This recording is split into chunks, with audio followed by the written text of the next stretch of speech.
Hey there, Laker fans. Welcome to another episode of Lakers Detailed. I'm your host, Vinay, with my co host, Raj.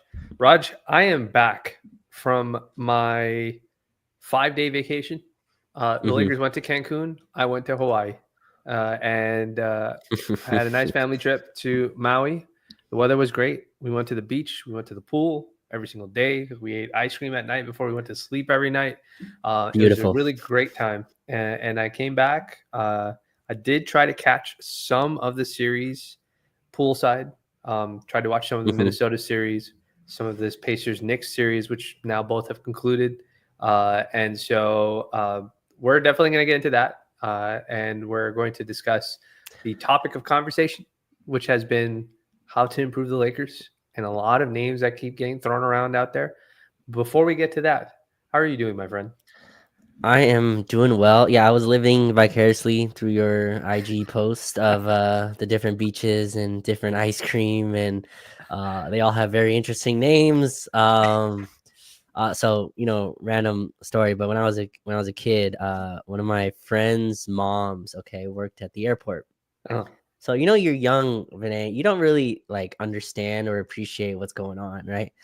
So every summer, I would go to Hawaii yeah. because their mom worked at the airport, and I did this I think for 4 or 5 straight summers. And so it got to the point where I was like, "Oh man, I gotta go to Hawaii." Like I'm a kid, so Yeah, yeah. but still. And then now, as an adult, I think about it. I was like, and I was there for like months at a time, right? And now I think about it, I'm like, man, that is not normal at all. Yeah. That's very abnormal. So Hawaii is a beautiful place. You were obviously in Maui. I spent most of my time in the Big Island, Oahu, going to stuff like Waikiki and stuff like that. But Yeah. yeah, glad you were able to enjoy your vacation out there. Mine starts in about a month and a half. Once July kicks around, middle of after all the free agency stuff, I'll kind of take a trip somewhere. But yeah, it's been cool. We were both at the WNBA game today, which is very Yes. cool. It was a cool arena, not arena, but cool vibe. There's a lot more people there now, Yeah. and cool seeing me and Benet touch grass. We were outside. We left our our apartments, left our houses, excuse Yeah. me, and yeah. So no, summer's going well. It's hot as hell in California right now, but Yeah. hopefully it cools down, and we got Laker news, I guess, to dive into. Yeah, yeah. So we have some Laker stuff that we really want. I really do want to get into. I've been getting in the Discord. The detailers have been sharing all the different pod topics and stuff like that from LFR and other Yeah. folks from Jovan and all the other folks have been sharing stuff. It's been all super informative. So we weren't going to touch on the pods, but just some of the topics that have now been given life on the timeline from some of those pods that we wanted to discuss because you and I have had some very detailed conversations via the chat about like what players we like and which ones we don't like. And we'll share tweets like a tweet that says that, I mean, we'll talk about it later, but like Gogo Batazde is like this great guy to add. And I'll be like, for the chat, for the folks that don't know, like I'll message Roger. I'll be like, I don't know if the person who tweeted this actually has watched Goga play basketball. Like he's not a bad player, but I don't think the Sure. idea of what you want him to be is kind of what he actually is. But anyways, we'll discuss that in a second. Roger, I want to talk about these two conference finals. So we know who's going to be in Yes. the finals.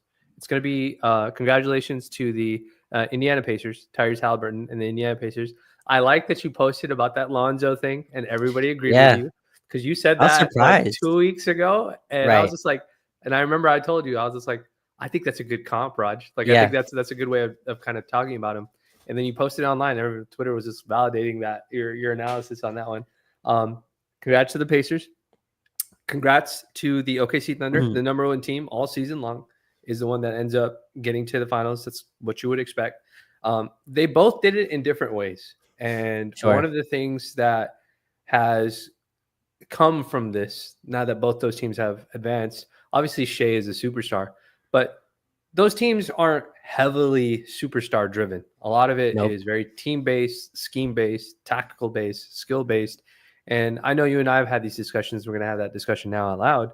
But these two teams, and even some of the teams prior that have won the finals and made it to the finals, it feels like there's a change as to how you get yourself into championship contention. Yeah. And um, I want to just kind of just get your thoughts on what kind of really has stuck out to you from these last two conference finals, as it relates to that.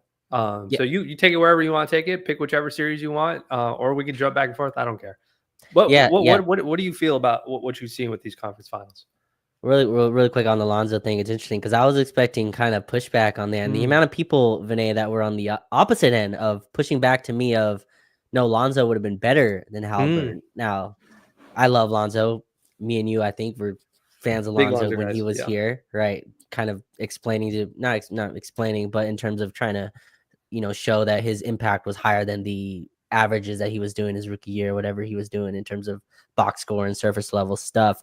But yeah, that kind of response I was not expecting. People saying, no, he's actually better than Haliburton because you put the defense to it, which I mean, there's a universe you can kind of see that, right, with very Lonzo colored glasses. I'm sure that can arrive. But where I want to go to with this, Vinay, and it's connected. Start with the Eastern Conference because I think the West we kind of understand. We just played Minnesota, Oklahoma City, we're able to kind of advance from there into the NBA finals. But is this a version of us not correctly evaluating Halliburton and Siakam, or is this the league shifting where players of where Haliburton and Siakam rank within the Mm. league? Because if you do a preseason poll of where those two players rank, they probably rank in the 20s to the 30s. I mean, Yeah. if you right, I mean both. I believe they made the All-Star team, but even removing that, if you just list the players 1 through 20, I'm sure Haliburton and Siakam.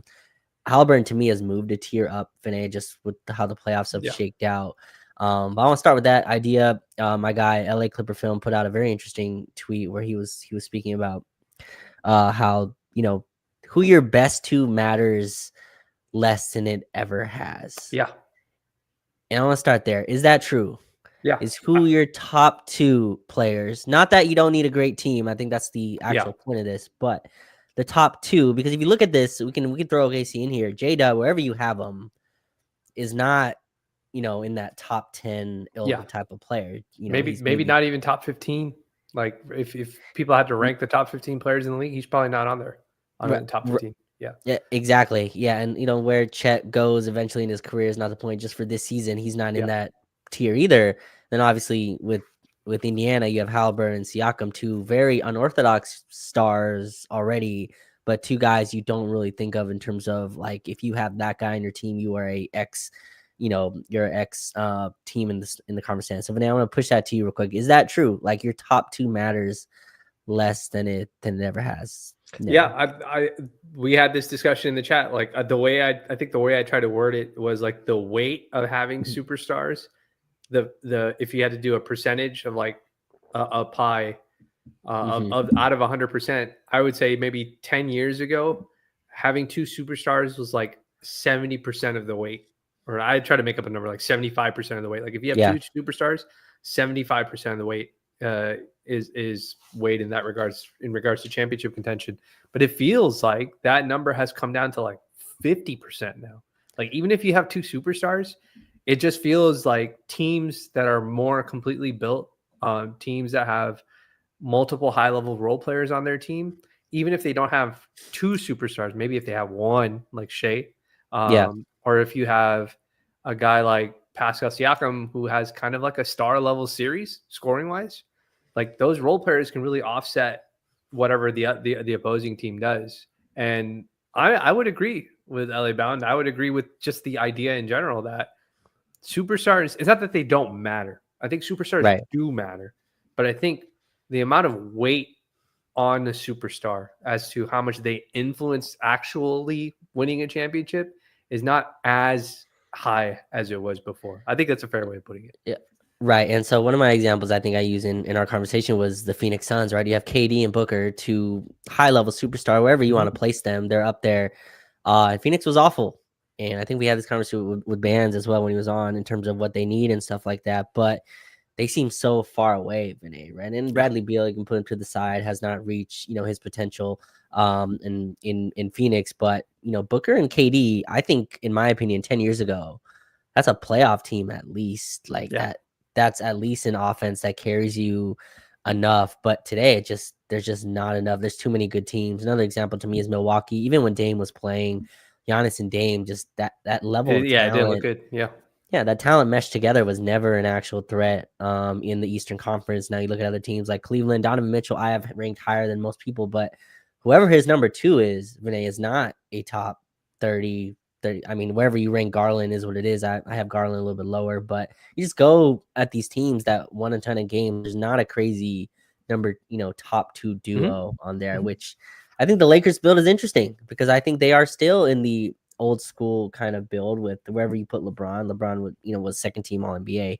LeBron and Luka's combination next season will be interesting to kind of to examine. But yeah, I think that's interesting. When they have the look around the league, and it's not a you can't just go superstar hunting anymore and expect that to fix your issues.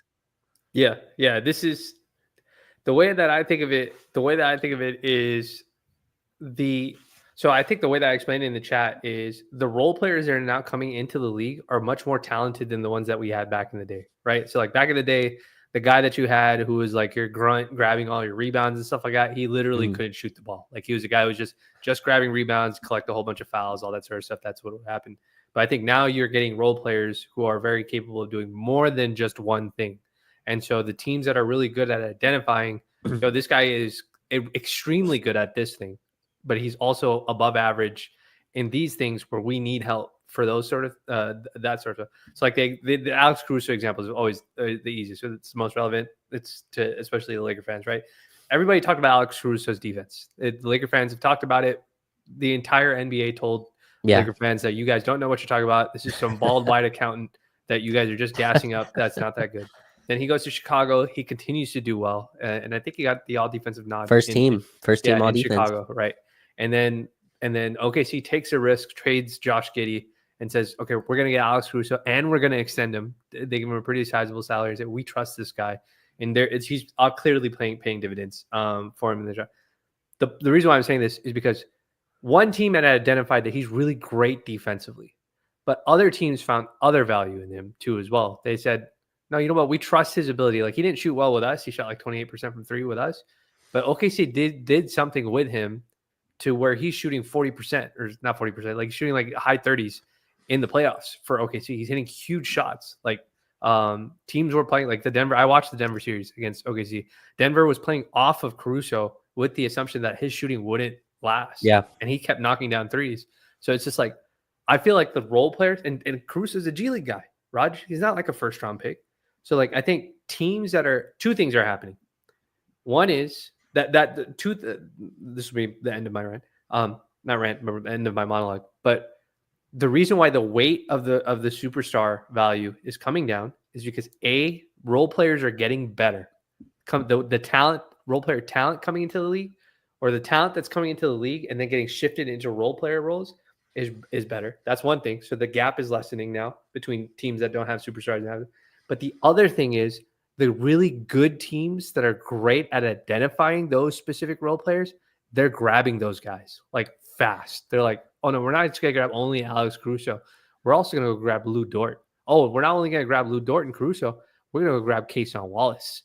And then we're going to grab Cason Wallace. Oh, and you know what? Isaiah Hartenstein's available. We're going to go grab him too. So the teams that are good at doing that, they're the ones who are going to end up succeeding long term. So I think it's a combination of things, but the original point is true.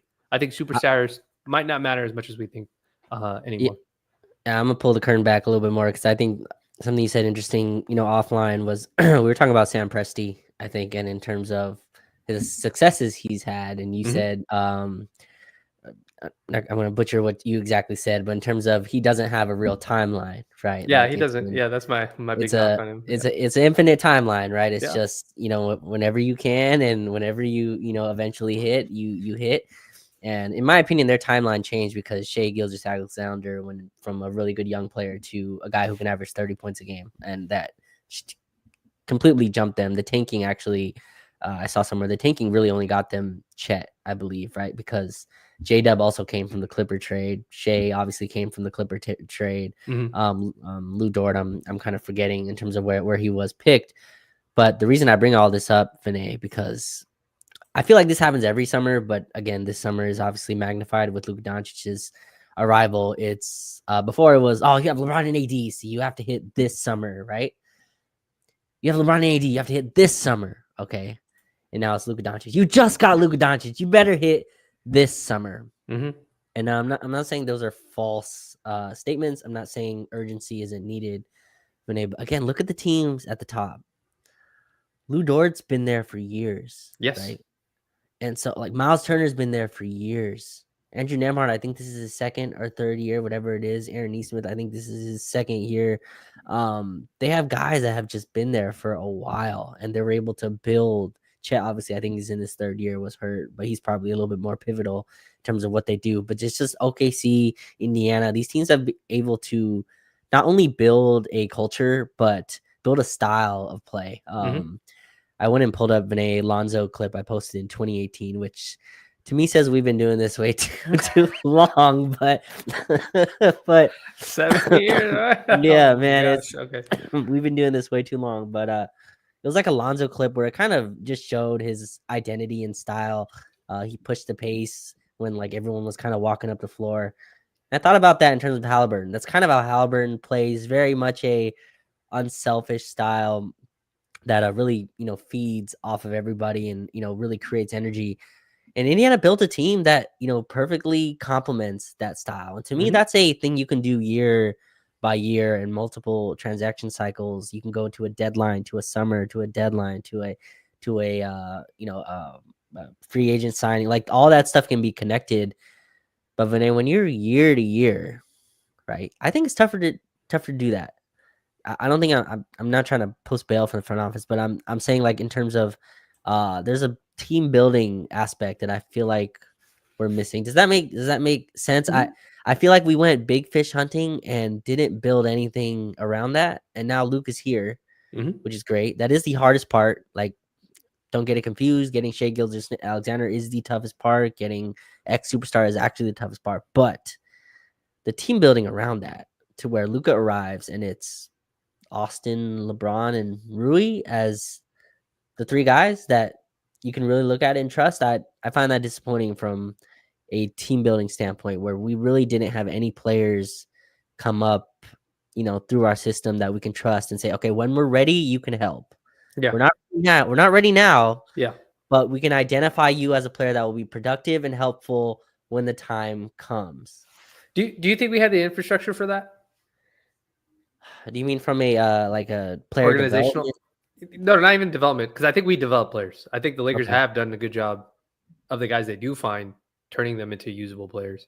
But do you think that we've had, not talking like scouting, like draft picking specifically, but even just looking around the league, like finding a guy like, I'm trying to think of an example. Like, okay, so Aaron Nesmith ends up being a throw-in in the Malcolm Brogdon trade. That's how Aaron Nesmith, I think, ended up in Indiana to begin with, because I think they traded Brogdon to Boston for a year or something like that, if I remember correctly.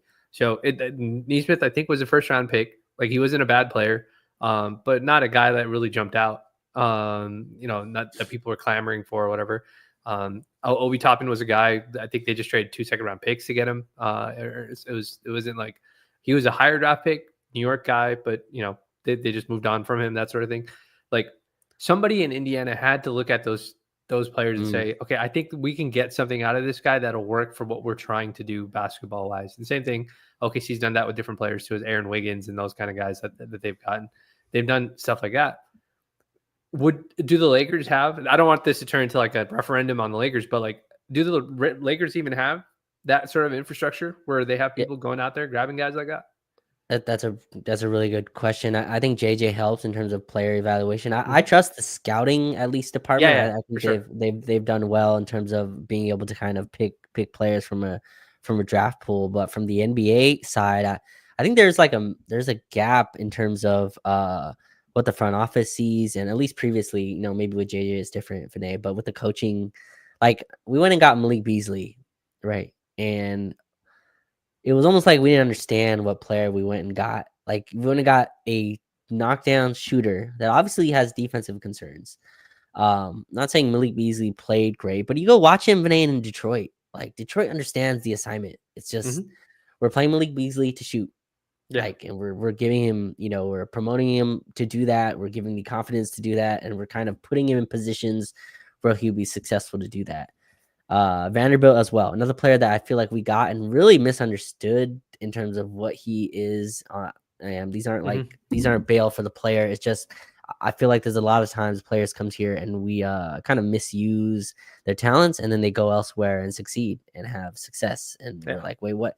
Why did that player play so terribly here? It's just it feels like a gap in terms of the player we signed versus what we thought he would be. Again, I think JJ does help with that, but the Mark Williams thing, like, I don't know, Vinay, like trading your whole like deck that you have for a player that you found out 2 weeks later could not jump, it's just that type of stuff is strange. That tells me you're not plugged in properly. Like, there's a information gap that you're having when having conversations with teams. Because that's very rare that a team is shocked what they find on a medical. That should be something that's extremely, clear during the conversation. So I don't know. For the listeners, I have a conspiracy theory that I've shared with Raj. We're not sure if it's true or not. I'll share the conspiracy theory on here a little bit later because I don't want to derail the topic, but I'll share it towards the end because that's when all the hardcore detailers are still online listening to our stuff.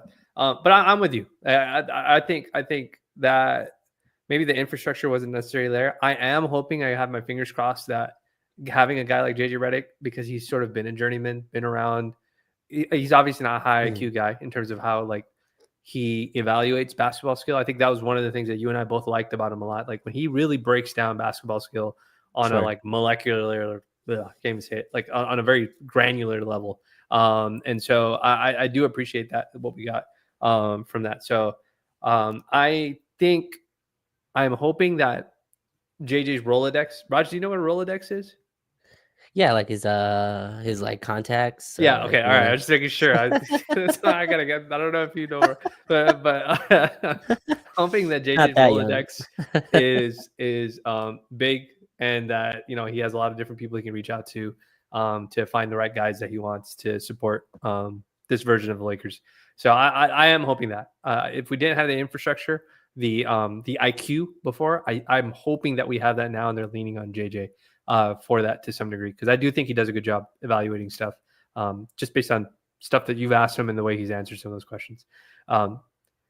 So this idea of the reason why we started off with this topic about the conference finals and how these teams have been built is because it's very clear that role players matter. Like there are games like Alex Caruso won the OKC a game against Denver, right? Like Aaron Gordon won a game for the Nuggets in OKC. You know what I mean? Like these role players do matter. And there's always this thing that happens where, the timeline likes to throw out stuff like, oh, this guy's a playoff dropper. This guy's a playoff riser. This guy's net rating is blah, blah, blah. This, all this. Cool. I get that. I'm not dismissing any of that. The data is what it is. But in playoff basketball, it's literally about just winning one game at a time. Net ratings and all that stuff, it doesn't matter, because net ratings could be great in the regular season or terrible in the regular season. But because of a specific matchup or specific scheme that the opposing team is running against you, it might end up being positive or more effective for you in a certain regards, right? And so that's what I've seen in the playoffs. And if there's anything that I've learned from this playoffs is role players are continuing to matter more and more, Raj. And that basically takes us to what the topic is of the pod in general as it relates to the Lakers, which is, having some tough conversations, having some, not tough conversations, but like being a little more frank about what we actually need around these players. And obviously there's a big domino that has to drop, which is, what is Bron going to do? Is he 1+1ing? Is he opting in? Is he retiring? Is he going somewhere else? Is he going to continue to play? Who knows what that is? And we won't know that until about another 28 days. I'd expect Bron to take his time to come to that decision. But assuming he's playing for 1 or 2 more years, we can at least assume that our core 3 guys is probably going to be like Austin Reeves, LeBron James, Luka Doncic, obviously. We still have to build a team around them, no matter what Bron's situation is. Where do you want to start when it comes to the role players? Or let me rephrase this question in a different way. What do you think the team needs the most? We know that they need centers. We've talked about this last pod. We talked about the importance of centers and all that sort of stuff. But that starting lineup is, I obviously with a center it helps. But there's a lot of Yeah. conversation about Luka and Austin, and I've had some opinions on it too as well. Where are you with that starting group? Like, there's this idea on the timeline that Luka and Austin just can't work. Any team that Yeah. has Luka and Austin is just going to be so bad defensively is that it's not going to work. Where are you with that? Just kind of Yeah. topic on the timeline. I think we went deep on that, so I don't want to belabor and continue to kick that horse. I think both of us are very clear on the side of those two can easily play together. I know you haven't listened to Mind the Game, but Luka's one of Luka's first answers when he was asked in terms of how the team played and stuff like that. He mentioned AR in that breath in terms of how he LeBron and AR were unable to kind of have enough time to work together. So all that stuff I think will get worked out. But Vinay, I think there's two kind of thinkings here. Number one, I don't think we'll ever catch the continuity and all that OKC and Indiana can kind of pull out, next season or, all these teams that have been together. But I think this team has a clear hole in a few different spots. I think the center position is obviously the loudest and that's gotten the most attention. And we're starting to see names that fly out of nowhere. These, I call them like mythical heroes, Renee, because they just don't play enough you have real answers, right? So they're like heroes on all these like boards and numbers, and it's like, man, that guy plays like 15 minutes, like it's very close to like Boban, where Boban's just killed in his minutes, but would never play in a real rotation. I'm not calling all these centers that, but there's some of that going around that I'm definitely seeing, and then I think Luka, LeBron, and Austin can play together, but I think the other two, Vinay, become extremely vital in terms of what those extremely two players. vital. Yes, like there's got to be sensitivity to what those guys do in terms of skill sets, and just bringing it full circle. Watching these, at least the Eastern Conference. Obviously, the West was finished a little while ago, but the ball pressure and the able to be physical on the perimeter is something that we just completely lacked. Yes. I tweeted out, how many Lakers would you trust to ball pressure full court? And like most answers were around 2, which was Vando and Gabe. And Vando brings his own set of issues with that, right? That plate comes with 5 fouls, and so watching Nemhard be able to like pick up Brunson full court and chase over ball screens, that's something that just we didn't have. And Luka's not doing that. Luka's not picking up full court. Like he may never pick up full court, but he's at least not doing that in any type of extended run. And Austin's really not that either. I think Austin can defend at a level that is passable. But Vinay, those two spots to me, at least that stood out when I was watching the playoffs, and that's been consistent what I was thinking. As the roster looked as it did.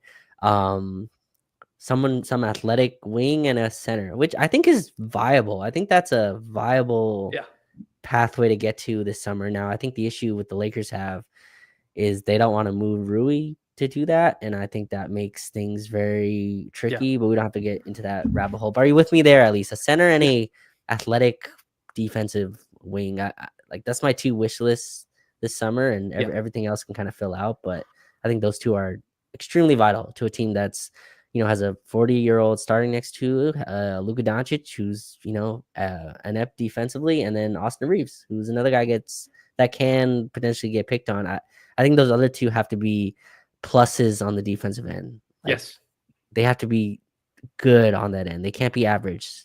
I think your next 2 players need to be really good, and we can have a conversation if Rui and Dorian fit that. But I think that's what they need this summer.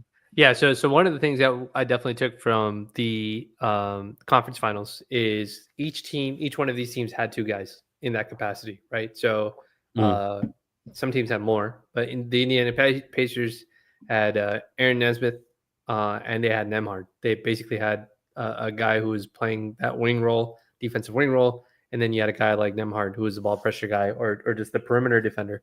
And then they already have Miles Turner as a rim defender, right? And then when you take it to OKC, take a look at OKC's team. They were playing Lou Dort, who could play on the perimeter or against stand-up wings.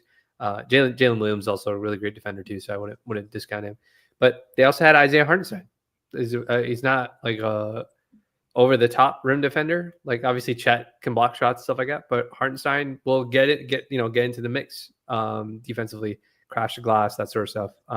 And then even when you go to Minnesota, we already know Minnesota was a really, really great defensive team to begin with from the start. And then on the other side, the Knicks have Jalen Brunson and Cat, but they flank them with Bridges and OG Anunoby. And that is a big deal. Like you're flanking these guys with dedicated defenders. And the biggest part, in addition to what you said about the priorities, and I'm going to give you the two examples. We're going to discuss the two examples at the timeline, the center and the player, because I want to do a little bit of that JJ Redick style skill breakdown and really discuss why I don't think that they're good. And you can tell me if I'm wrong or not. But what I was going to say is all of these teams went and got guys who are defense first and then low touch offensive guys. Like, hey, I'm not expecting to get shots. I might get shots based on like what happens, in the flow of the game. OG might get 6-3 attempts because they're just leaving him wide open for whatever reason because Brunson's on fire or whatever. But these guys are defensive first guys where our focus is on defense. We're not worried about our offense. And I don't think the Lakers have that. I don't think the Lakers starting lineup ever had that. And I think that was something, it was one of those things where we had this collection of players that was in our starting lineup and we were asking them to be defensive first players, but those were not their strengths. And that's why it kind of backfired on us a little bit. And that has to improve. And so you were going to say something. I was gonna say, like, you mentioned the Knicks, and I think it's interesting because they have their own defensive, guys in the starting lineup that's problematic in Brunson and Karl Anthony Towns. Mm-hmm. I mean, even being flanked by OG Anunoby, Mikal Bridges, it still becomes an area where those two guys get involved in every action, and Indiana made sure to attack them. So I think it's interesting that, even with having, and to me, my opinion on this is it's 100% more problematic when your center, Vinay, is not defensively viable. Yeah. Like biggest player on the floor can't be one of your worst defenders. That's a huge, huge problem. Right. Yes. And so like you compare it with the Lakers, obviously Luka and Brunson. I think Luka, there's a potential there to be better than Brunson defensively. Yeah. I think he's obviously has his hand very far away from that potential, but I think that still there's some potential energy for there. And I think Jackson Hayes very much was in the Towns defensive tier in terms of how unplayable he was on that end. So I just think the kind of comps between that and obviously OG and LeBron, you can quibble with however that, that impact is. But I just found that interesting from a team comparison in terms of the Knicks and the Lakers, how they, went out. Very similar in terms of a guy averaging 30, Brunson averaged, I think 30 for that whole series. And they lost by 20 in the final game. So we're down 3-1, obviously lost the first two home games as well, pretty much out of that series very quickly. But I'm with you. I think there's some sensitivity needed in those positions. And you said you have some names as well for those teams. So what I wanted to do for this pod, and again, this is as a disclaimer, these are the names that keep showing up on my timeline. That's why I'm mentioning these names. This is not because anybody's advocated for those players, and I disagree with that. Whenever we talk about players, it's the player. It's not the analysis of the player from other folks. So the two names that I've seen show up, Raj, and we'll talk about the first one first, is Nickeil Alexander-Walker and Goga Bitadze. There are two players separately. One's a center. That's been, people think that he's a low salary center and he'd be a great fit as a starting center for the Lakers. And then, Nickeil Alexander-Walker had a good series and then kind of had a rough series and then had a good game, would have good games, bad games, that sort of thing for Minnesota. So he's kind of like the guy the defensive guy that made it really far in the playoffs. That happens like every year.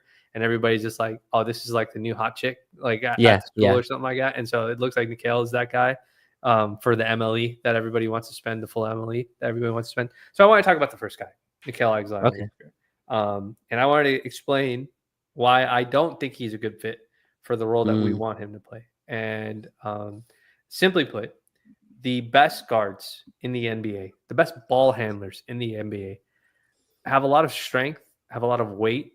have a lot of power to their game physically, right? You think about guys like Cade Cunningham. Let's just stick to the guys that we have on the West Coast. We won't even talk about the East Coast guys because we don't see them as often, right? You have Anthony Edwards, you have Shai Gilgeous-Alexander, you have Devin Booker, you have James Harden, you have Steph, who's slider, but he's a pretty strong dude himself. You have all of these different types of guards in the NBA, and I think in order to be able to defend guys like that, you have to have a guy who's physically sturdy. So the example I gave to the timeline when I tweeted out a while back is a guy like Christian Braun, because he can absorb the push-offs, he can absorb the shoulder bumps and not get dislodged. Like, he can stay with the guy. Already has a good motor, goes over, like that kind of stuff always matters. No matter who it is, that's what matters. But the reason why I specifically want to talk about Na is because he is a little more slender. He's like a little, he's like Derrick Jones Jr. Like he's more slim. He uses a lot of speed. He's got good hands and good footwork and stuff like that. But he can get bullied into the paint if he really wanted to. And I think for the Lakers, if you're going to add somebody to that starting lineup, it has to be somebody who's physically stout. Like, it has to be somebody that can absorb, can. I'm not going to let James Harden take the screen or Anthony Edwards take the screen. And also, if I play one-on-one, he's not going to be able to get the shot off with a push-off against me. You know what I'm saying? Like, it's going to have to be a contested shot. And I think the Lakers really need a guy like that, because if they can get a guy like that, think Gabe Vincent, but taller. Like, if you could get if you could find a 6'5" Gabe Vincent, because Gabe may not knock down shots, but he's a physically stout guy. Like, he'll scrap with anybody that's in front of him, and he'll play tough and he'll play physical. If you could find me a 6'5", 6'6", 6'7" Gabe, I think that would help the Lakers a lot. And if he can occasionally knock down a three, or even if it's not a three, if he can finish plays, finish layups, backdoor cuts, all that sort of stuff, if he can do that, that'd be good. The name that I've floated out in a previous pod to you was Andrew Wiggins. I gave you that example. That's the guy that I would. I mean, it's hard to get, but if you can find somebody like that, I think that would go a long way. What do you think about that idea? The strength component of having a player that has that strength. Yeah, I'm with you. I think the issue, free agency and trades is not it's not the Lakers aren't playing the computer, like there are 29 other teams who are going to be looking for the exact same thing, right? I was laughing because Mitchell Robinson, I think, dominated, right, game 6 or whatever, and that archetype is about to be hunted and searched for, right? The offensive rebounding monster. Every team is going to go after one of those. It makes guys like Steven Adams look even that much more valuable. It obviously up the value of Mitchell Robinson. And I think it's a copycat league. People look at the Thunder and go, oh, wow, a lot of really physical guards who, we got to get us one of those. And that's where I'm not, disagreeing with your analysis in terms of what the Lakers needed at that, at the off starters. But I think Nikhil is kind of probably in the Lakers' price range in terms of what they're willing to go for. Right? I think Andrew Wiggins makes $30 million or something like that. 27. I want to say 27. Okay. Yeah. Okay. Right. It, a little bit under that. But yeah, I'd be interested to see what kind of deal that comes up. I'd love Andrew Wiggins. I'm not sure the Lakers would want to part with what it would take to have Andrew Wiggins return on this team, so that there's a little bit of that going on as well. Yeah. And Nikhil, I think, is at least a free agent, and obviously the money has to work for that to kind of come out. But that's where I wouldn't be mad at Nikhil now. Is he like, again? I think there's no perfect player that will be available this summer. It's not unless you go get Giannis or something like that. But Nikhil's gonna have his faults, just as any role player will. Like, he's gonna airball some threes. That's going to happen. I watched Josh Hart hit the side of the backboard 3 times the other day, and that's a very valuable player. Like, Josh Hart would be extremely helpful. Another guy I feel like we didn't really understand his value at the time, and neither did, I think he went to Portland after that, and they also were very much in terms of, we don't understand Josh Hart. But the Knicks very much did. And so there's no perfect role player. Josh Hart also benched in the conference finals because that's how basketball works. Matchups, are the king at the end of the day. But I'd be fine with Nikhil Vinay now. Like, is he a great starting option? No, but I think at the price that he's at is probably in the Lakers range. Yeah, But I'm with you. Like I think Wiggins is better than him, obviously, and you'd like a power defender guard. You'd love an Aaron Nesmith, but there's one of those, and they play, and he's not going nowhere. You'd love an Andrew Nemhard, not going anywhere either. You'd love an Alex Caruso, not going anywhere. I don't want to put you on the spot, but is there like other than Wiggins, is there names like that? And I guess that's the job, right? Is trying to find these keys, these gems that other teams don't value properly. Although I called the Josh Giddey trade absolute malpractice very early, but well, I mean, Josh is going to get 30 million a year. I'm pretty sure Chicago's going to pay him. They're going to cash him out. They like the way he plays. So I mean, I don't agree with it, but it is what it is. I mean, you mentioned Christian Braun. I don't know if you saw Bobby Marks' analysis on that, but Christian Braun's gonna probably ask for around $30 to $35 million as well per year. He's a good role player, dude. Like I think he deserves somewhere around. I think 30 million is like going to be like your third best player on the team. That's how much they get. Like, it's going to be interesting. Other names, I keep thinking about like former Luka teammates because that was kind of the archetypes that they were kind of looking to add. So you have guys like Josh Green over in Charlotte, an example of a guy. The guy that Dallas traded away to the Sixers, Quentin Grimes, another guy that's a good example of something like that. I would have to probably think a little bit deeper. Somebody posted in the chat, but I think Kevin O'Connor mentioned that nobody's untouchable on the Pelicans, and so people are excited about Herb Jones. Herb Jones is an example. I don't think Herb Jones is available. I don't think Trey Murphy is available. From what I know, you want to do like 2 minutes on Trey Murphy because I think that's the one that has absolutely dominated. Go everywhere.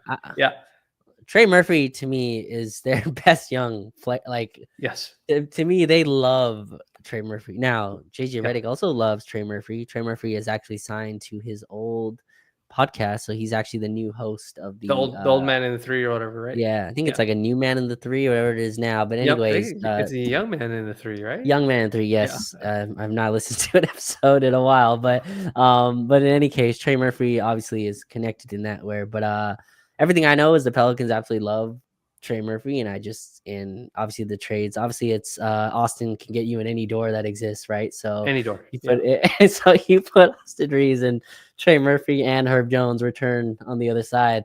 Is that anything you want to delve? I guess is there any? Do you have any like appearing thoughts on Trey Murphy as a target? Yeah, I think Trey is a great player. I don't think he's a defensive upgrade.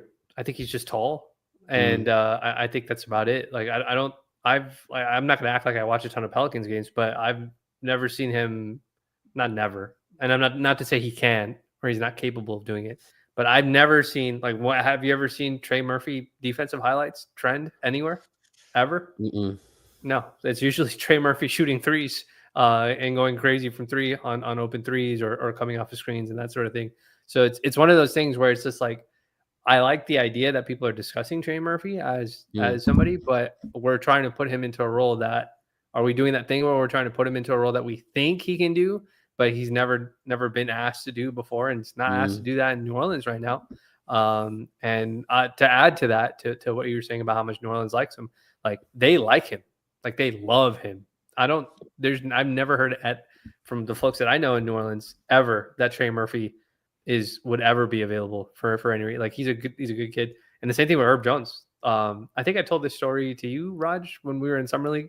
I was having brunch at the Wynn, and Trey Murphy and Herb Jones were sitting next to me, the table next to me and my brother. It was Herb Jones and Jeremiah Robinson. And you did not bother them. You just let them. I did it. You didn't even say anything. I didn't say nothing. I told you to go up. Man. Like imagine you have some random dude coming up to you in the middle of your brunch, like, hey, like what am I gonna do? What am I gonna ask him? Can I get an autograph? Like so. I'd be like, what? Like, anyways, as I was saying, the reason why I mentioned that story is because I asked. So when they were sitting next to each other, I messaged our guy Chris Connor, who covers the Pelicans, And I said, yo, Trey and Herb are sitting right here, right now, next to me.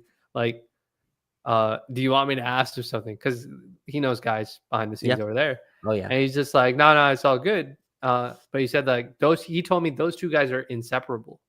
So like they're really good friends. I remember that. Yeah. And so I think that's why you hear their names get paired together a lot. But also the New Orleans organization loves them. So from a basketball standpoint, would I want to get Herb Jones and Trey Murphy on the team? Absolutely. They're great players, amazing players, in their respective strengths. But like, am I going to sell the farm to get them? I don't know. I don't even think they're really available. So that's why I don't put too much thought into it. Now, Giannis, that's a different conversation. But yeah, oh, shocker! What a limb you're living on over there. That you're going off of. But there's another kind of, because another thing that pops out, and obviously this is very surface level as well, but we'll get deep into it in terms of these teams are deep. Like these are going 8, 9. Tibbs is playing 9, 10 guys, and this is Tom Thibodeau, right? Who's notorious for playing dudes large minutes. Brunson is getting breaks, in when they're down 3-1, etc. There's an idea that the Lakers have 5 playoff level guys, maybe. I mean, I'm extending it, but I'm putting the starters as 5 playoff guys, and maybe 6 with Gabe. Where are you at with the idea of, I guess, moving one of those is pretty neutral in result, right? In terms of just, if you look at the math of it, and this is simplifying stuff, but if you move Rui for 1.5 rotation player, right? And you're not really sure about the half. You're really living on that 1 rotation guy. Is that changing much? Is it actually worth to rather keep the player that you've had in house that actually played well in the playoffs, and then try to build with the the assets, not to use the word asset, but the players that aren't as up high in the rotation last year, like Dalton. Every time you mention Vando, people bring up he's not tradable. I understand that, but his salary, Maxi Kleber, obviously the first, and so I guess in that vein, is that something you take into account as well in terms of rotation for rotation player? You're kind of, even if you're moving stuff around, the ship still sinks because of I guess so your concern is that I guess you're basically asking, like, if we trade a guy like Rui away and we bring a guy back, are we just shuffling the deck again? Are we just moving the chairs on the side? Are we still below the Mendoza line of players needed to win, even if you move an asset to move a player? Yeah, so I would say that's definitely player dependent. I think let's take the center position specifically. We need a clear upgrade at center, like a very clear one. And I think not to dispel Jackson. He's a wing being asked to play center because that's just how he's been evaluated as a player. And that's not his position. He's not great at that position. He doesn't have enough discipline to play center defensively or offensively. He's a great lob threat, but outside of that, that's pretty much all he is. A really great athlete in the lob threat. And so and I think any baseline NBA starting level center would make a huge difference for that starting lineup if they're in that position, even if it's an older guy, but a guy who's like a vet. Like if Clint Capella came to the Lakers on a vet min and was our starting center on day one, I'm sure people would be unhappy, but I think there would be a massive difference in the quality of defense and the discipline that you would get defensively from the team, just because he's done it. It's a role that he's done. He's much more capable of doing it. It's like that DeAndre Jordan thing. Like, why is DeAndre not out of the league? Because he clearly is very good at something that teams value. And he doesn't hurt teams too much when he's on the floor. So my thing is, let's just, this was my counter because we discussed this in the chat. I said, I'll give you guys an example. Let's say we go to Miami and say, we'll give you Rui Hachimura and Maxi Kleber for Andrew Wiggins. And Miami says, cool, we'll do that deal. Does that help the Lakers? In my opinion, it does.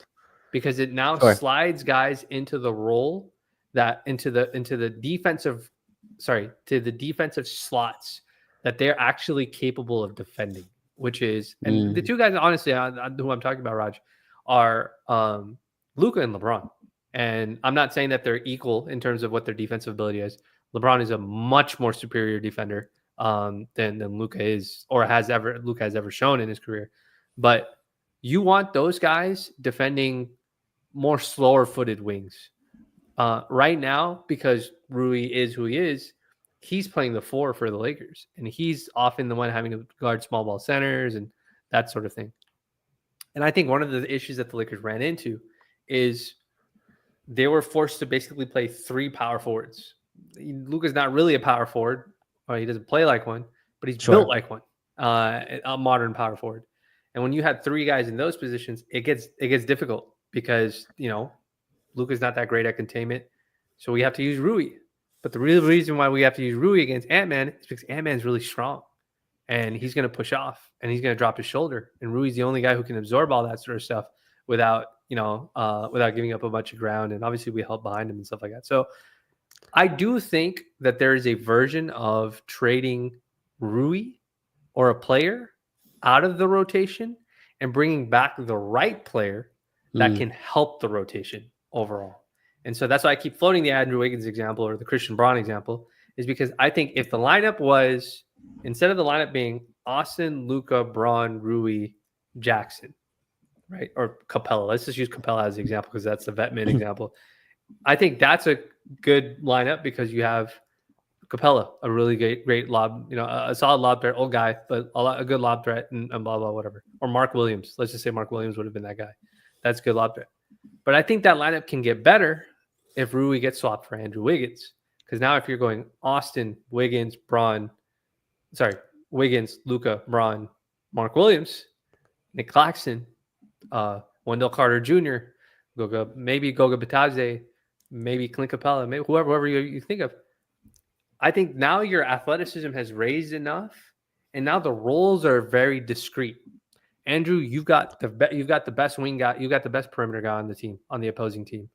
You do what you do. We'll make sure we get you over shots. Austin, you've got the next guy. We're not giving him to Luka. We're not giving him to Braun. Braun, Luka, you guys got to play free safety. You can figure out how you guys are going to defend your guys.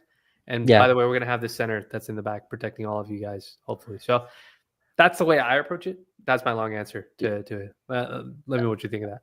No, I think that's correct. I do have concerns of the front office, I guess, understanding the lever on that in terms of which players to go out and to bring back that fit the team. And my only concern, Vinay, is there's this idea of fit over talent, right? And I think teams on both sides, honestly, of this, they pulled too far one way in that lever, right? Where the fit is better, but the talent is so far below the player that went out. Not to bring back terrible memories, but the Zubac from Muscala trade, right, is very much a fit over talent, where the talent of Zoo was so much more, but Muscala fit the spacing wing that Magic Johnson wanted. And it was like, this player, yes, fits, but he also is just not an NBA player anymore, so there's some of that can go on. Can I just say this, Raj? This is not shooting bell for Magic. The idea was right. The execution was bad. The idea was right, but the execution was bad. Okay. Like, he could have traded somebody else to get Muscala. He could have combined a bunch of salaries to try and go after a guy like Muscala. He didn't have to trade Zubac to get Muscala. That's what I mean by that. Sure. The way you went about doing it was not like the idea of we need a floor spacing 5 for this team. Sure. Smart. But trading away Vika Zubac was probably not the right way to go about doing it. And so there was another move that summer that is what you're talking about. We traded Svi Mikhailuk, who was like promising shooter, but never showed anything really with the Lakers. But traded him for Reggie Bullock this summer. Now, Reggie also could not shoot when he got here for some reason. But in any case, I think that was also a good process. Just bad execution or bad result move. Vinay, we're at almost an hour, so I want to close with this. I want to close with this because I think this is important. You tweeted out something that when LeBron opts in, it's going to kind of break a lot of stuff, which got a lot of people asking, a lot of people, asking a lot of questions. The way I want to kind of frame this, I guess, because I want to bring this. People are asking you questions about it. No. I just saw your tweet going bananas, and you really waited to explain it. You just left the waters kind of all wave. Yes. But yeah, no. Where I want to go with this, because we started this show with Eastern Conference and this continuity and teams building and having long time frames. How important, I guess, is the players you bring in are also players, because I think Wiggins is like the perfect middle ground. He's 30 years old, so very much fits a two timeline, I guess, thing. And I think that's why Mark Williams was so tantalizing for the front office. 23-year-old guy who fits Luka's timeline, who could also fit this year. Yeah. For the sake of argument, let's say LeBron opts in. We'll just go for that argument. Yeah. LeBron opts in, which I think has been reported is the likely. Yeah. I think Sham said it, y'all. I'm not the one who said it. Sham said that he might do it. So no, Vinay just added dangerous context, but but yeah, Shams reported that LeBron would opt in. So we'll go on that. We'll use that as the case. How does that change, I guess, the approach this summer? Like, is it still important that you go out and get the 24-year-old, role player pieces to build with Luka Doncic, or do you again go through this 1 year now? We're signing 1-year deals. We don't want anyone past this season because I don't think LeBron's gonna give you the retirement key before free agency ends. Now I know you have some concerns with that, but I would be shocked if the Lakers are given any sort of finality with that, and I don't think the world will know until LeBron's team decides to announce that. Which, again, for business, it's not good to do that in July. But in any case, so does that change, I guess, this summer that we go to? Yeah. So I think so. I did say that the Bron domino is one of the big dominoes that has to be decided before we can kind of decide some of the stuff that we want to do.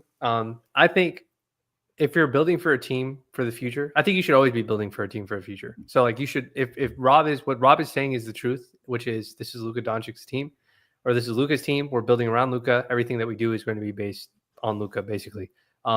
Then you should start doing that now. And whatever Bron's decision ends up being is what Bron's decision ends up being. Like I know that there are Bron folks who have said, well, whatever you do to help Luka will also help Bron, so it's not a big deal. That's also true, I think, to some degree as well.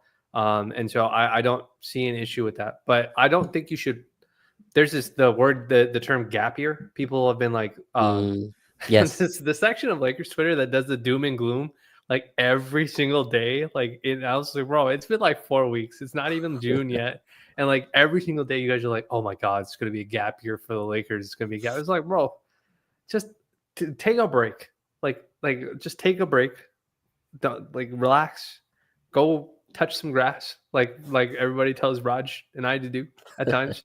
I don't think the Lakers are in that situation. I don't think Luka is the type of player at his stature right now, nor with him as a player or the team that represents him, like his agent, his entourage, his dad, like those guys, they want to compete. So I think you have to continue to try to strive to be better. And I think that is going to result in some old regime guys being gone. Like, technically, now that Luka's here, Rui, Austin, all these guys, they're all considered old regime guys. We said this about when Bron came here. We said, look, we have the young core. You and I were big believers in Lonzo and Brandon next to Bron. But that's an old regime. That's that was an old plan. This is a new plan. This is a new player. This is a new trajectory. This is a new timeline. And so I don't think there's any reason for the Lakers to not do that. And can I contextualize, please, my tweet? Because I've had people message me this in other forums. When I said the Bron fans took my tweet as me saying that Bron not taking a pay cut is going to hurt the Lakers' ability to build a successful team. That's not what I was saying with my tweet at all. If anything, I have openly advocated that Bron shouldn't take pay cuts. Even when Bron was willing to take a pay cut for Jonas Valanciunas, I was just like, hey, that's a very honorable thing to do, but you shouldn't. Don't take a pay cut for a guy like that, because that doesn't make any sense for the Lakers. But I don't think you should. The reason why I tweeted that is because I think that if Bron opts into last year, he's going to retire. Like, I think he's going to announce his retirement. I think the reason why he hasn't done it, if he wants to do it, is because Nike's like, bro, we got to have a whole rollout for this. We can't just let you opt into your last year and then like let ESPN every single day be like, is LeBron going to retire? Is LeBron going to retire? Like they don't want that to happen. And I don't think Bron wants that to happen. I think you're right. That's the only reason why I tweeted that. But, if I make it vague enough, I can get my impressions and I get my cool $5 check from Twitter. Right, it can be reimbursed. No, like I think like just in my opinion, which doesn't matter, but I think this is LeBron's last year, and I think that makes it very interesting in terms of the moves they make. And you said new regime, which is correct in terms of the Luka style, but Rob was the one that traded for Rui Hachimura. The Lakers feel like they're the ones who Austin Reeves is an organizational win to them. I think those two guys at least are seen in a different light. But I just think this is a very interesting where it's just unprecedented territory where a guy this good at this age can be going into his last year still, seen as the number, at worst 2 guy on your team. And I think that makes team building very interesting. Like that's, in terms of what you do on a day to day, how do you build out your defense? How do you build out whatever? I think that's a very interesting place that they're in. And I think the way that they want to go, and I think it's frustrating for fans, but I think this is the way they've approached it is we're not signing 33-year-old guys to 3-year contracts. I agree. Like we're just not doing that. Like we'll go for the Walker Kessler. I know most people said he's not available, whatever it is, but we'll go for the young star, even if it takes a year for that player to get. And I'm not saying gap year because I think that has a negative connotation in terms of it's saying that we're trying to lose. It's the equivalent of saying you're punting this season, and no exactly Bron nor Luka fan wants that. Right. Yeah. And so and again, Luka gets to watch all this, which is it's just amazing that whoever made the contract stipulations that they put this after the free agency, that Luka gets to watch free agency, gets to watch what you do in trades, gets to watch what you do at the draft, and then decide if he wants to sign his extension, with both of us believe he will. But I just find this all super fascinating in terms of LeBron opts in. All right, you know what the deal is. You're not trading him, but you probably know it's 1 year. Yeah. And so do you go for broke and just, we're going to sign these 35-year-old vets and F it if we're going for this year? Or do you start the Luka plan now? I think they start the Luka plan now. I think personally that's what the Lakers are going to do. I don't think the Lakers are. I think the Lakers have moved beyond. Again, this is very speculative. I'm guessing. Sure. I think they've moved beyond the do we need to continue to do what Bron wants, like do the stuff that Bron wants us to do, sort of stuff, like small things, maybe small. I need an extra ball handler, that sort of thing. If that works for Luka too, Luka needs that too. We'll definitely do it. But I think it's one of those the priority of asking people, like if they have to go to each player in the roster. For the longest time, I think it was always LeBron, AD, and then whoever else below them. And I think now that pecking order has changed. I think it's Luka, LeBron, and then everybody else after them. But I think the Luka conversation before the Bron conversation happens there's like a long time period before those two things happen. And so I think that's just kind of how that works. And look, if he opts in, and I think this is my prediction, that if he opts in, I think you will get a simultaneous announcement. Assuming that's what Bron wants to do, I think you'll get a simultaneous announcement of like, this is my last year. And I think there's going to be a whole Nike rollout. I think there'll be everything, red carpet all season long. I think it's going to be the grandest thing you've probably ever seen as a farewell tour. But I think Bron is going to decide that. I think he's going to be the one who tells everybody, sure, I'm done when I'm done. And so that's all that was. And I think the reason why Shams is putting that out there is because he's doing a little bit of media game on behalf of Rich, and like say, well, what would the fans' reaction be if Bron opted in? What would the fans' reaction be if he does it? That sort of thing. But I think Bron probably is trying to figure it out. What's going on? That's why I'm not sure if it'll be immediate for me. I think he's gonna take his time, and he's earned the right to decide that. Absolutely. And so that doesn't make it any easier for the Lakers to operate. Yeah. But that's not LeBron's job to make it easier for them to operate. His job is to kind of figure out what to do for him and what's best for him. And he's still playing at a level that he can easily recalibrate in December and be like, hey, you know what? I'm playing well enough. My body feels good. Let's kick this round for when Bryce is ready or whatever, next Thanos ring to put on his hand, in terms of add to the legacy. So I think it'll be super interesting and fascinating. But I do expect him to opt in whenever that comes. Yeah, it'll be interesting to see how he goes about doing it. But we'll speculate. I mean, it's start of June, so I think we'll know. Yeah. Well, we're gonna get continual drops now. Now that it's June, I think it's going to be a big topic of conversation. So certainly, Shams is, I know for sure, going to be talking about it as soon as tomorrow. Raj, we're recording this Sunday night. Would not be shocked if by Monday or Tuesday we get another Shams update about what Braun wants to do with his player option. I'm going to end the pod, Raj, on the conspiracy theory, the Mark Williams conspiracy theory. I'm going to give you the last. Is there something else you wanted to do before? Oh, no. I was just going to share our Discord link, but I'll do that after. Yeah, certainly for the folks who like to hear stuff that I don't post on Twitter. I definitely do it in the Discord, and we have some lively discussions in the Discord about players and the analysis and stuff like that. All right, I'm going to finish with the Mark Williams conspiracy theory and what I think is happening. I could be wrong, could be right, who knows? I think Rob Pelinka traded for Mark Williams. I don't think Rob Pelinka consulted the rest of the front office about Mark Williams when that trade happened. My evidence that I'd like to present to the jury is the Alex Len trade, or the Alex Len signing, which was an abrupt change for Alex Len. He was originally supposed to go to the Pacers, if I'm not mistaken. Oh man, what a weird universe for Alex Len. Right. Yeah, right. And then Thomas Bryant, by the way, is about to have a shot at a championship. Anyways, he was supposed to go to the Pacers, and the Lakers have this position of need for center, and he abruptly changes course and ends up coming to the Lakers. Great, wasn't we just need a backup guy. That's very low expectations for a guy like that, his situation. But an abrupt change.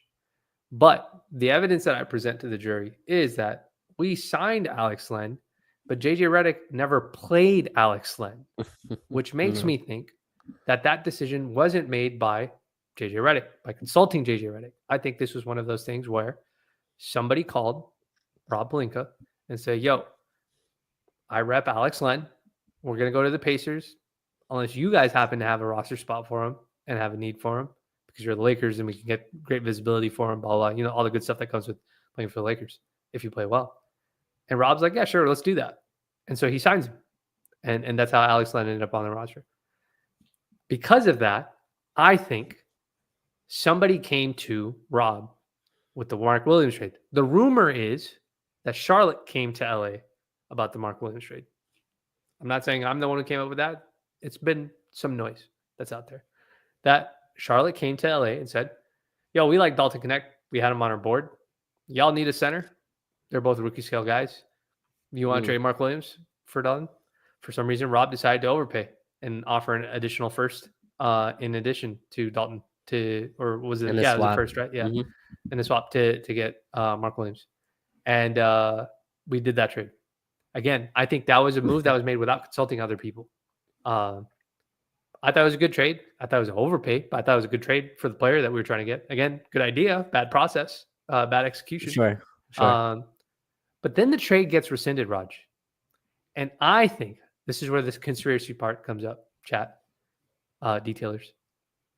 I think somebody intervened during that trade process after the trade had happened. And somebody went to Rob and said, if you're going to trade Dalton and a first and a swap to get a center, we don't need to do it for Mark Williams. Now, I don't know who that person is. I don't know if that's Jeannie. I don't know if it's Kurt. I don't know if it's somebody's agent. I don't know who it is. But I think somebody went to Rob and said, we can do better than this for you, or you can do better than this. So you need to find a way to get this trade nixed. And the only way he could do it is by saying that Mark Williams was injured and his medicals weren't worth the risk or whatever it was. And I think that's what happened.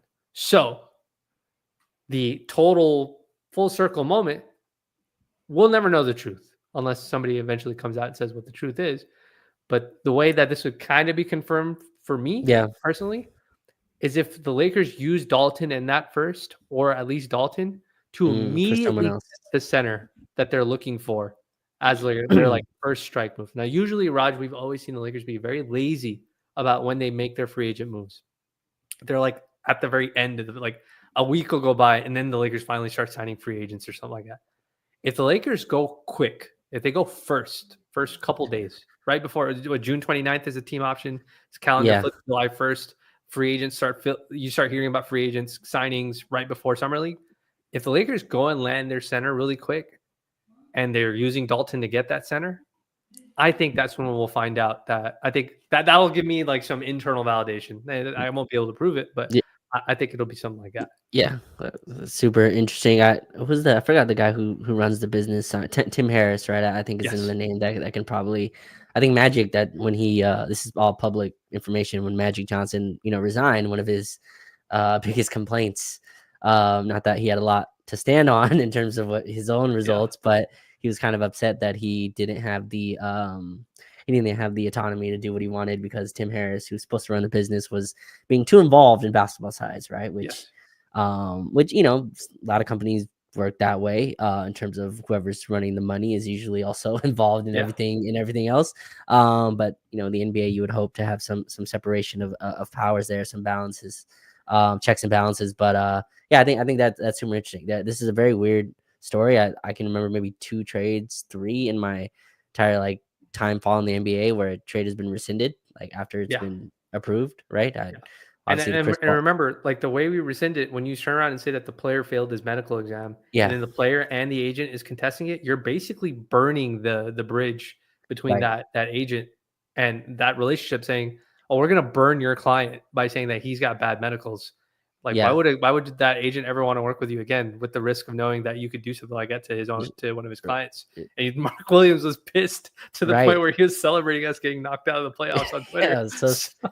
I mean, Mark Williams tweeted out a Laker emoji, right when he got traded. He was obviously very excited to kind of leave that situation. Charlotte was also happy to get a player they had high on their board. And Nick Richards was jealous. He was just like, "Bro, send me to your Hollywood premiere." But anyways, the whole idea behind that theory is obviously the evidence provided, but it's also you're burning a serious bridge. There's like a serious consequence to doing something like that, and I don't know if you would do that unless you knew you had something on the other side that you were going to use that which also is very much NBA is way against any rules of the CBA. I mean, that would be breaking a lot of CBA rules. Now, I'm not saying rules don't get broken. That's just what rules are. They get broken, but but I could see that as well. It's a very weird story where it feels like all the information just did not come out yet. And who knows if we'll ever get the full story. I'm sure Mark Williams, depending on how his career goes, obviously if his career does flame, then I'm sure this story will come out in a lot more detail. If not, then it may just be hidden. I know the bridge is burned. But there are only 29 bridges in the NBA, whatever it is. I mean, you are the one who's been telling us that they might revisit. I could see a revisitation, and this is kind of what happens. And something I've heard is that if they had more time, they probably can go back and reconfigure the trade and renegotiate. But it was past the deadline, so they either agree to the actual deal or they nix it and they nix the trade. So. I could see a world where they re-sit down. I mean, it's just like I could see a world where Rob Pelinka and Nico Harrison sit down again. And people think that's insane, but I think there's a world. I think Cooper Flag changes that. And we'll see what happens in Charlotte. But just super super fascinating. Just a weird situation that may have affected look, Mark Williams is going to change the Lakers world in terms of that, but. Big man would have helped. Could have used him. Could have used the big man. Mark Williams played in a lot of games after that, right? I think he sat all the back-to-backs, but he did play, and he's been very vocal publicly, which I don't know is the right decision or not. But he and his agent really don't give a crap anymore. It looks like he was like, "Look, you failed your medical," and he publicly said, "Well, it was not for anything that I missed games with." So we'll see if your conspiracy holds true when the Lakers trade for X center. Would this love summer. would love for another Lakers detailed conspiracy to finally come Come true. to fruition. Folks, this was a wonderful time. I had a lot of fun discussing the nitty gritty of basketball players' skills and what value they can add to the starting lineups. And I think Raj and I are very much on the same page of like, let's wait and see. Let's wait and see what happens and what opportunities come up. Obviously, Bron's player option is a big deal too as well. We have to see what happens with that situation. I think you and I are both in the same boat where we don't want the Lakers to just stand still if he does decide that this is going to be a short-term affair for him with his extension. We want the Lakers to continue to move forward with whatever the next page of Lakers basketball is going to be.